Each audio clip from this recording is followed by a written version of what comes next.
So what are we doing today? Well, today I finally get a chance to take care of the new cows because I've been so concerned about the young bottle babies, and I'll have an update on that. But because I don't know what these cattle have had or not had, I'm including, because I don't have a permanent free mineral base, I'm just throwing some minerals in with their pellets. And then I'm also adding diatomaceous earth to worm them. And the reason why I use diatomaceous earth is because it's a really natural product. It tends to be cheaper, of course, until everybody discovers it. And it naturally breaks down or cuts. It's like death by 1,000 cuts, that the exoskeleton on insects and worms. And so there's no resistance built up. And this is the diatomaceous earth that I buy. I buy like a 50-pound bag. And as you can see, it shows you can use it on lambs and pigs and horses, multi-species. It's because it's in chickens as well. And it's because, it's kind of a mechanical cure for worms or mites or anything like that. So that's why it's like on the top of the list for me. And I'm looking around for a pair of scissors to make the hole bigger.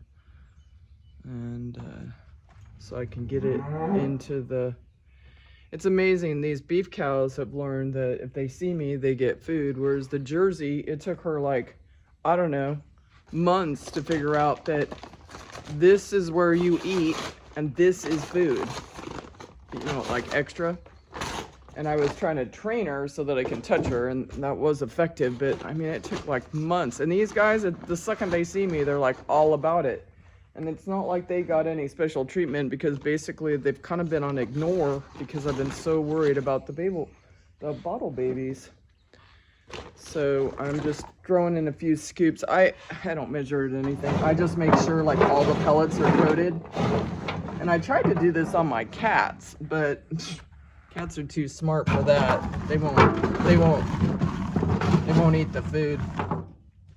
So anyway, I just wanted to show the mixture of what I do. Minerals, diatomaceous earth, and their pellets, which they don't really need at all, because that pasture, you have hay sticking out of their faces. But I promised to give an update on the babies.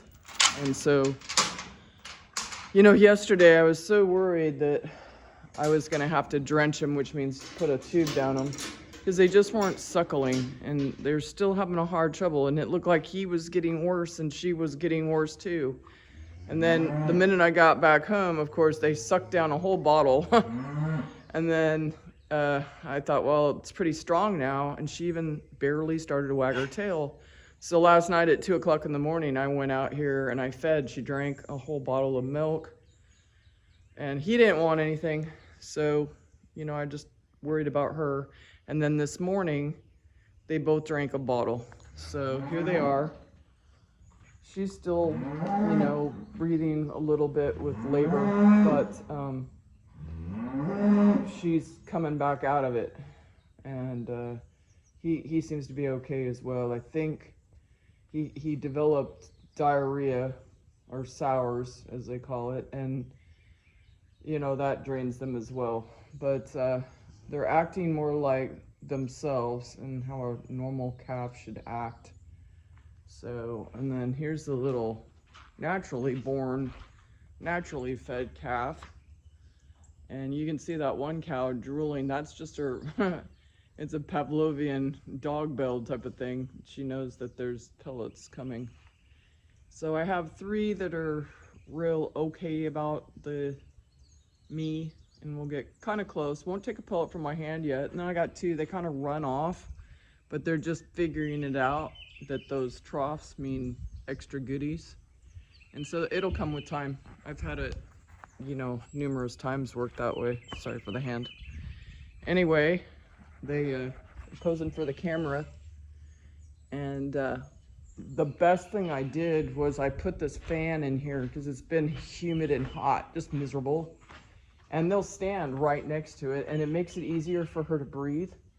So that was a garage sale purchase. It's like really cool. It's a squirrel cage. You know, it just rotates around.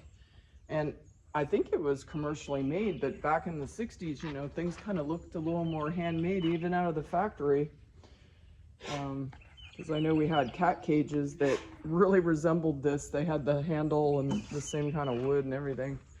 Same motif, so to speak. And they've knocked it off that bucket a few times, but I wanted it like their height. So that really helped my calf that was breathing hard. And I'll turn it on later today, later this morning actually. So if you have you can see the cough she still has. But I think that's just, you know, that's just damage to her lungs, and that's going to take a little while. But she's got her appetite back. She looks emaciated, but as long as her behavior is good.